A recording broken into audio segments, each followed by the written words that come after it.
Nos pires fantômes, nos plus grandes douleurs sont à l'intérieur de nous, construits par notre mémoire. Parfois, quand vous êtes jeune, vous avez dans la classe ceux qui sont des timides, ceux qui sont des personnes au contraire avec un fort charisme, des chefs de groupe, etc. Et puis les années passent, vous vous perdez de vue et aujourd'hui, grâce à Facebook, souvent vous vous retrouvez. Et des fois, c'est tellement étonnant. Une personne qui paraissait fragile, un peu timide, et qui tout d'un coup est au contraire quelqu'un de brillant, de très puissant.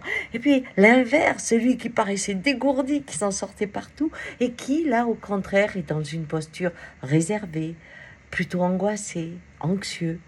Et ces personnes que l'on retrouve après, on retrouve des êtres différents.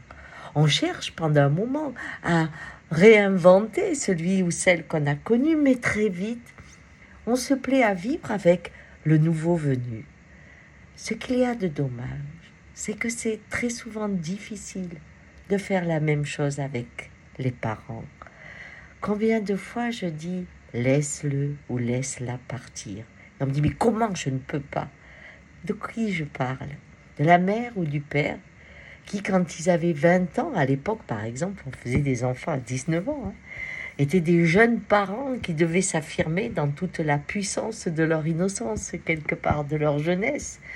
Et on fait vivre à leurs enfants des périodes difficiles parce qu'ils étaient durs, parce qu'ils étaient des fois puissants. Et avec le temps, ils se sont transformés.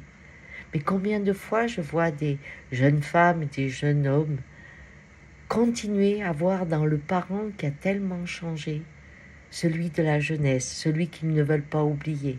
Et quand ils sont sollicités par leurs amis qui leur disent « Oh là là, ta mère, ton père, qu'est-ce qu'ils sont bien ?» Ils disent « Oh, tu le connais pas, moi je le connais, si je te montre le vrai. » Le vrai, c'est celui qui est mort.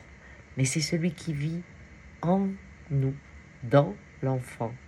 Et ce vrai est le tyran qui empêche de rencontrer celui qui a vieilli, celui qui a changé, celui qui ou celle avec qui on pourrait construire autre chose.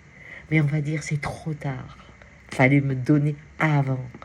Oui, nos souvenirs construisent un présent parfois fort difficile quand on n'est pas capable de les laisser partir. Et dans ce monde où l'on fixe tout dans une vidéo, dans un Facebook, dans ces réseaux ou dans toutes ces images que nos téléphones sont en train de garder, est-ce que l'on va permettre à ceux qu'on a aimés, difficilement parfois, de trouver la route apaisée d'une relation nouvelle qui épanouit ce lien merveilleux d'avoir eu la chance de parcourir un temps, main dans la main, la route de la vie. Ciao.